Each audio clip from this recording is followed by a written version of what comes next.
This is the Farm Monitor.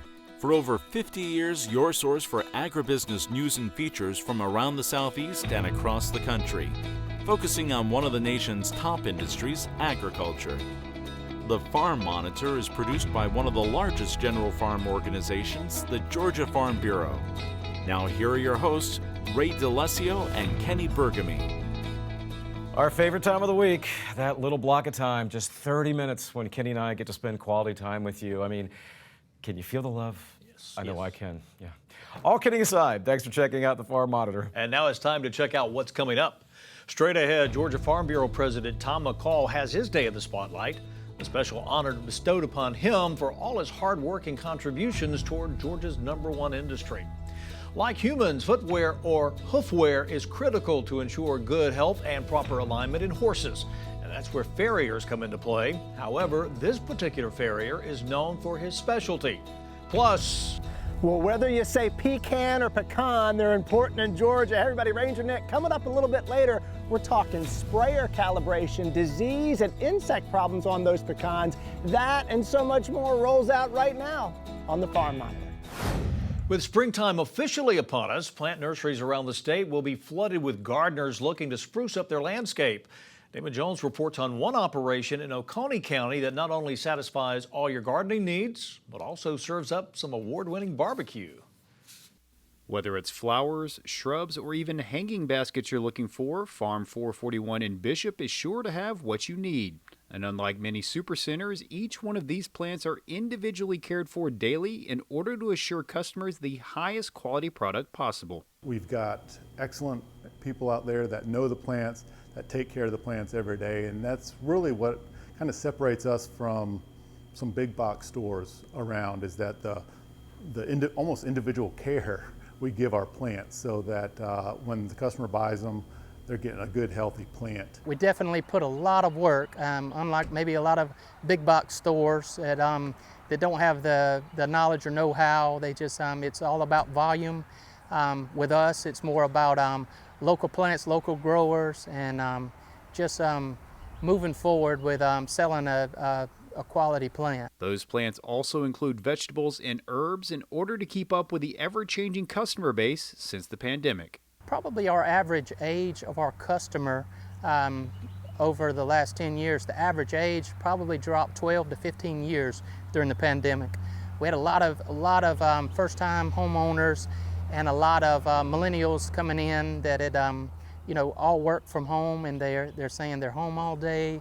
They're looking out the window and just wondering, hey, could I grow my own vegetables, or hey, I'd like to have an herb garden. With so many new people getting into gardening, visiting a local nursery like Farm 441 can be beneficial, as they are more than willing to share their expertise. Bring plenty of pictures, I would say, because lots of times we can't come out to your place, but if we just have some pictures to go off of, we can, that'll tell us a lot.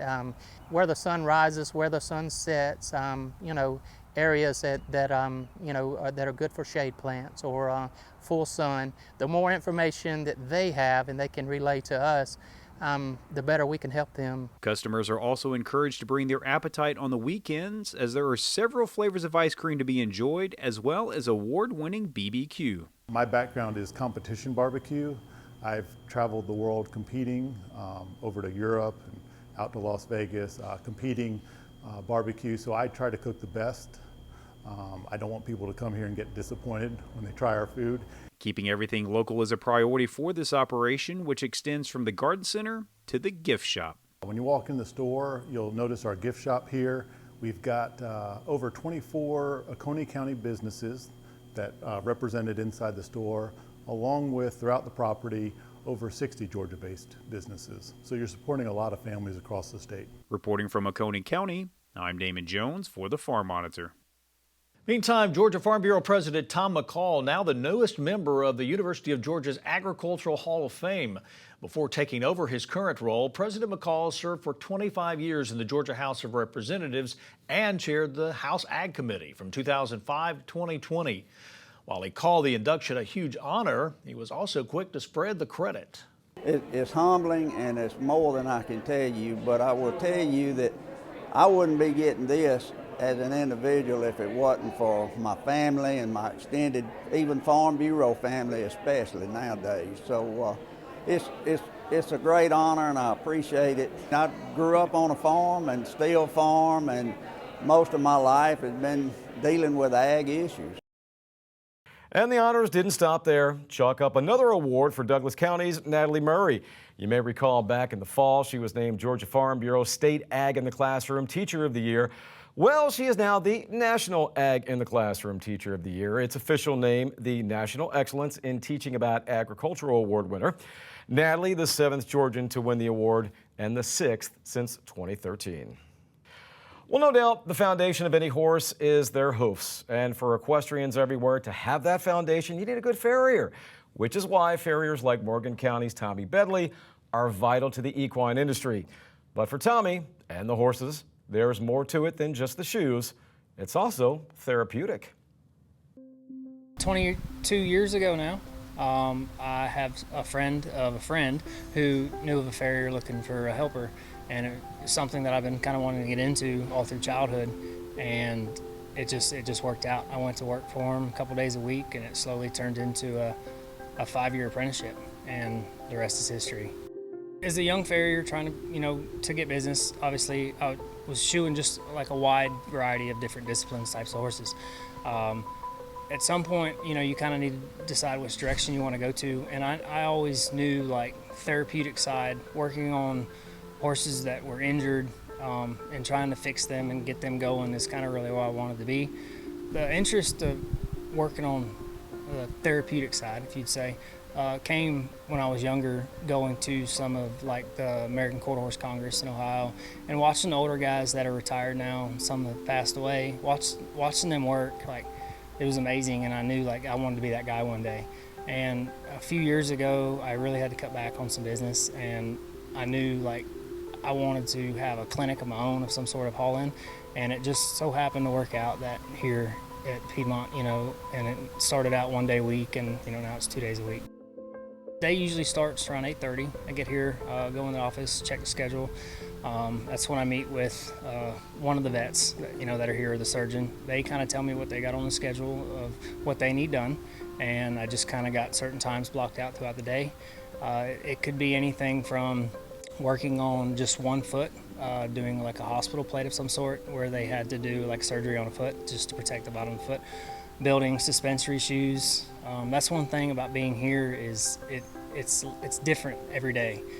Different seasons, whether it's laminitis founder, horse with white line disease, fractured coffin bone. I mean, it's different every day. So that's what I love about it. Having a horse that comes at a clinic for a lameness and being diagnosed by one of the veterinarians or surgeon here, being able to take that horse and help it and see it progress when it comes back to me time and time again, and then to never see it again, is a big reward to, hey, how's the horse doing? And oh, it's fine, so their farrier's taken over and everything's good. It's shoeing horses traditionally, going from barn to barn. I loved it, but I kind of always I was always intrigued on seeing the older guys that I looked up to, watching them work on horses that had issues, and like I knew I wanted to be that guy one day. And it's just the challenge, rewarding. It's a learning experience every day, and it's just where I want to be for the rest of my career. Being able to take a horse that has come here and send it off better than it was when it got here, and just seeing them walk away sounder.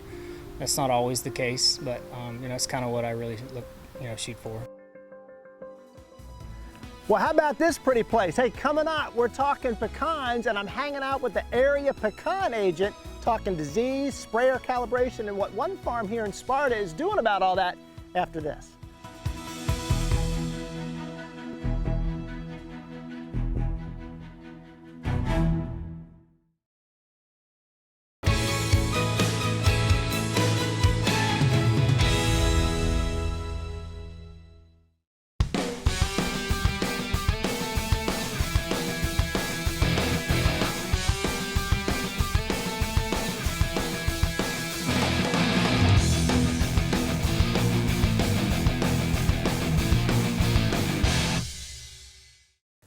Well, you're looking high above Jolly Farms in Hancock County over here in Sparta, and you're looking at me stepping down out of a tractor. It's not mine, it's the farmer's, thank goodness. I don't know how to do something like this, but I want to introduce you to somebody that would know a thing or two about pecans and tractors like this and this trailer.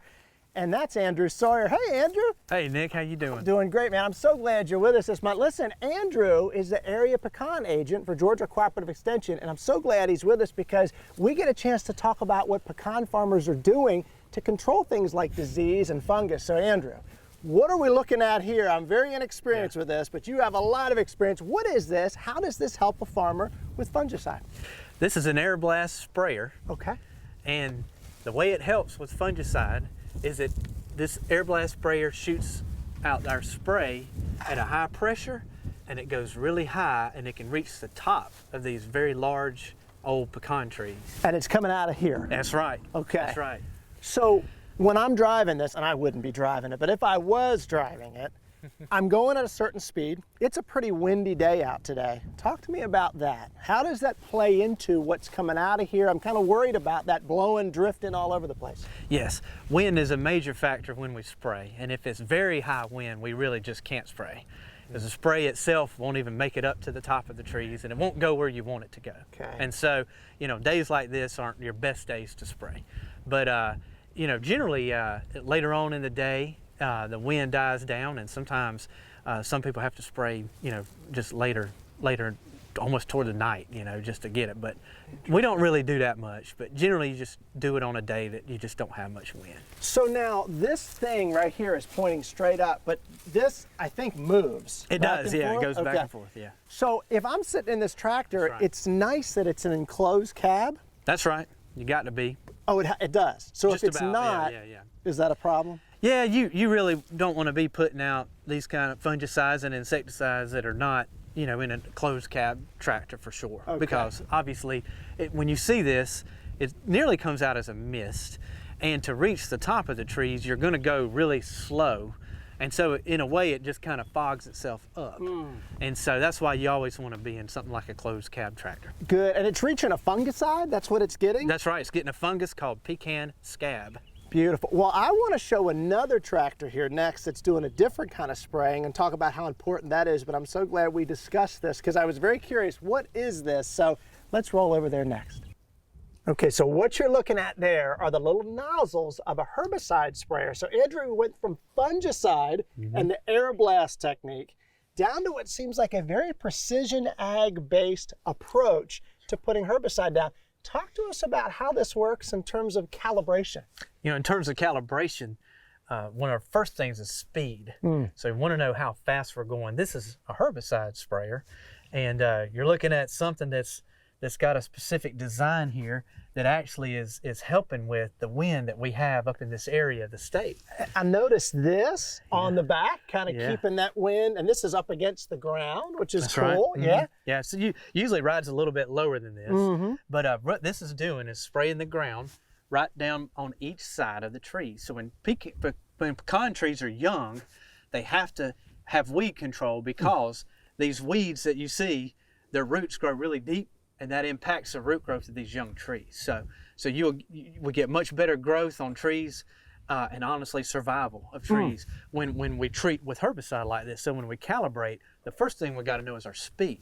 But this is a herbicide sprayer that we use as an air blast for fungicide insecticide. Right. And the difference is how much water we're putting out. So when we're doing that air blast sprayer, on mature trees, large trees, we're looking at 100 gallons of water per acre. It's got to be a lot, because that water's got to be able to mist and move up in the tree. Here, we put out 20-25 gallons of water. Okay. And even that number is, you know, some herbicide sprayer may do as little as 10, but 10 gallons per acre. But the reason you got to think a little bit about how much water you're putting out, because you got to have good coverage over the weeds that you're spraying. Right. So if the spray coming out is too coarse, or we don't have enough water coming out, you don't get a good coverage of those weeds. Right. Well, I want to talk next about some of these little trees with the cone around them and talk about that tree guard and what that means from an insect side. So let's roll on over there next.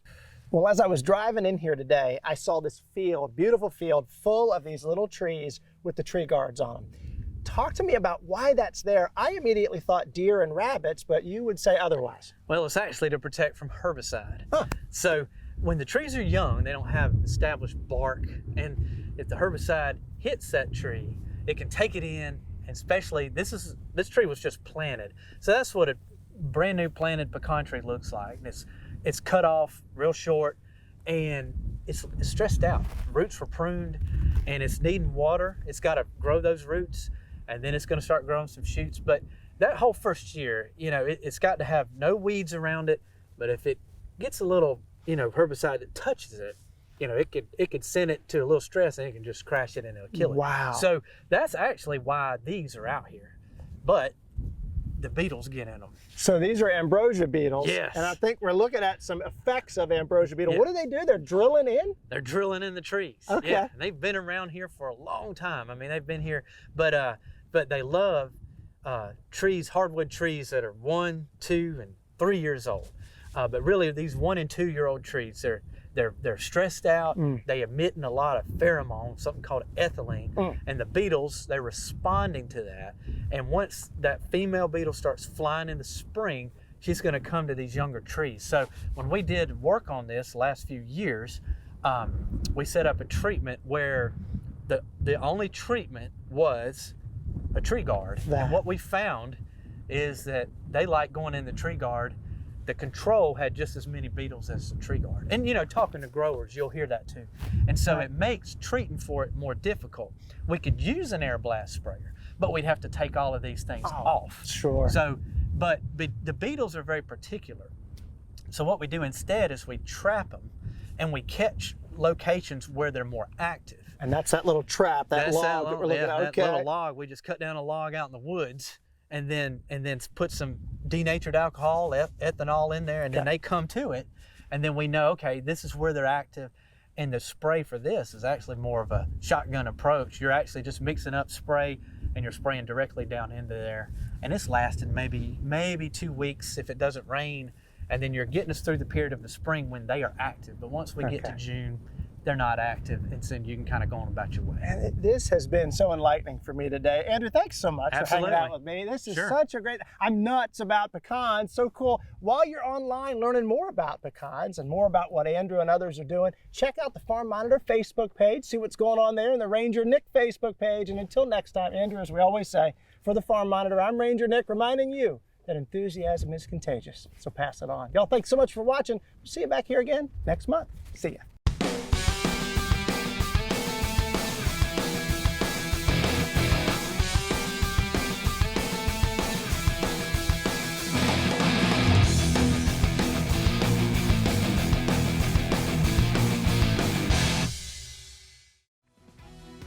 Up next, when he's not diagnosing patients, this Georgia doctor is hard at work in the kitchen, dicing, slicing, and mashing apples to use for a byproduct of what got him into apples in the first place. The story of Pitts' original when the Farm Monitor continues.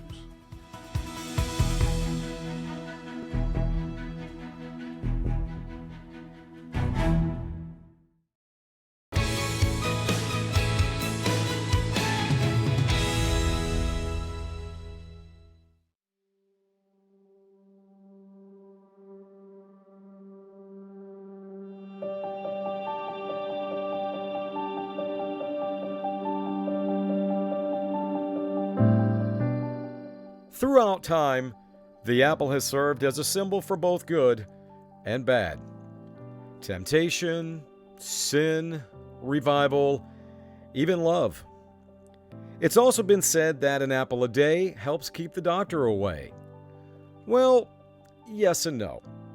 For Dr. David Pitts, a sleep medicine specialist in Suwanee, Georgia, the apple has become a lifeline of sorts, a means to economic prosperity, and as we'll touch upon a bit later, a new lease on life.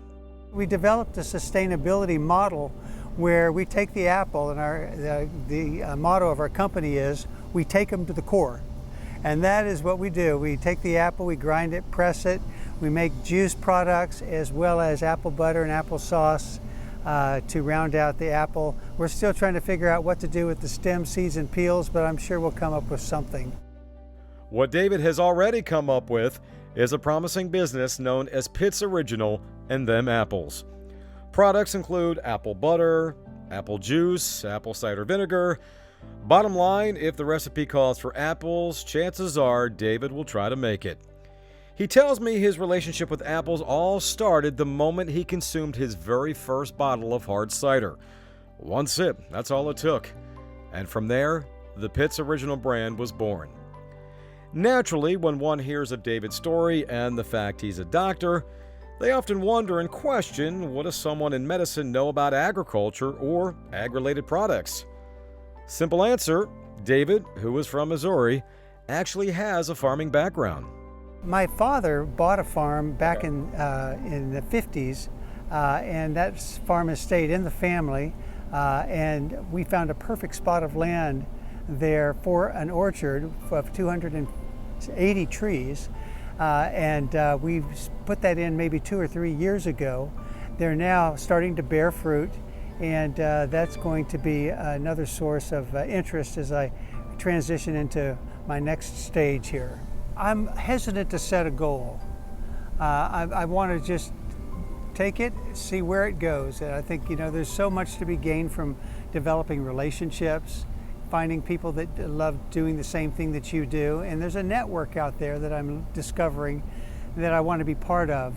I don't want it to become something that's onerous. I want it to be something that we can truly enjoy, that it's something that is fun and not stressful. And I think we're on our way to doing that. Now, aside from all the health benefits of apples, this business, this adventure involving apples, has so many benefits for David related to his health. You see, in 2007, at the age of 49, David suffered a massive heart attack and tells me he is lucky to be alive. Suffice it to say, Pitt's Original, it's more than just a brand, it's therapy for David. It is therapy. I enjoy coming and just not having to think, just do something. And that it does allow thought process to come in. Some people think that I'm just completely obsessed with projects, and I think that I am. I think that going through an experience like that, where you know that how life is so tenuous, that you take on opportunities as it may be your last. And I don't want to be morbid about it, but there's a lot of things that I would like to do before that time happens, and this happens to be one of them. David, however, isn't alone on this journey. Right by his side are the people that mean the most to him, his wife and children. They all play a role in the success of Pitt's Original. And according to David, they all have one common goal, and that's to make the business a part of the family legacy. Big kudos to my wife, Dana. She's my director of possibilities, and she always has good ideas. So I stick with the ideas and do the work, and we make progress. We all have our different areas that we can bounce things off of, and it's fun to have something that we can, bring together when we get together. In Doraville, for the Farm Monitor, I'm Ray DeLessio.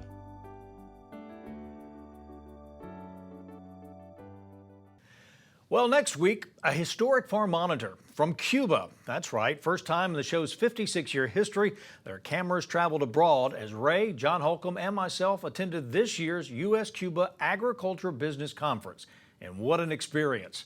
During our stay, we learned about Cuban agriculture, as well as the U.S. ag exports to Cuba, including Georgia poultry.